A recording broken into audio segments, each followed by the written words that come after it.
দাদা দাদা দাদা দাদা, আমাকে ইমার্জেন্সি হসপিটালে যেতে হবে, আমাকে একজনকে রক্ত দিতে হবে, আপনি আমাকে হসপিটাল অব্দি আগিয়ে দেবেন? আরে আমি তো হসপিটালে যাচ্ছি, কিন্তু তোর রাখাত আছে, গাড়িতে ওঠা, চুপচাপ হেঁটে হেঁটে আয়।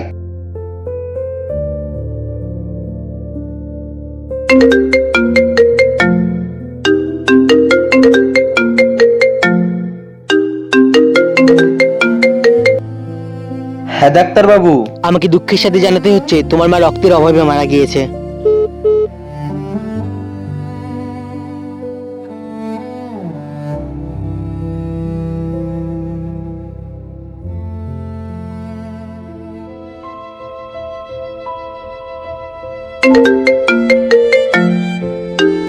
এই তো আসছি, রাস্তাতেই আছি। আরে আরে, আপনাকে আর আসতে হবে না, যার রক্তের প্রয়োজন ছিল সে মারা গিয়েছে।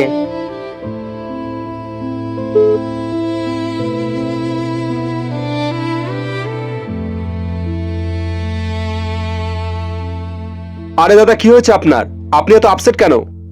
এই মাত্র হসপিটাল থেকে ফোন এসেছিল, যার আমার মাকে রক্ত দেওয়ার কথা সে আসতে অনেক লেট করেছে, তাই আমার মা মারা গেছে। আচ্ছা, আপনার মায়ের কি ও পজিটিভ রক্ত লাগতো? হ্যাঁ। আপনার মায়ের নাম কি মীনা মণ্ডল? হ্যাঁ। আমি সেই ব্যক্তি যে আপনার মাকে রক্ত দিতে যাচ্ছিল। তার মানে তোর জন্য আমার মা মারা গেছে, তোকে আমি ছাড়বো না। ছাড়ুন, আপনার মায়ের মৃত্যুর জন্য আপনি দায়ী। আজকে যদি আপনি আমাকে একটু গাড়ি করে আগিয়ে দিতেন, তাহলে হয়তো আপনার মা আজকে বেঁচে থাকতো। তো বন্ধুরা, একটা কথা সবাই মনে রাখবে, সবসময় সবাইকে সাহায্য করা উচিত, নাহলে এরকম বিপদ আপনাদেরও হতে পারে।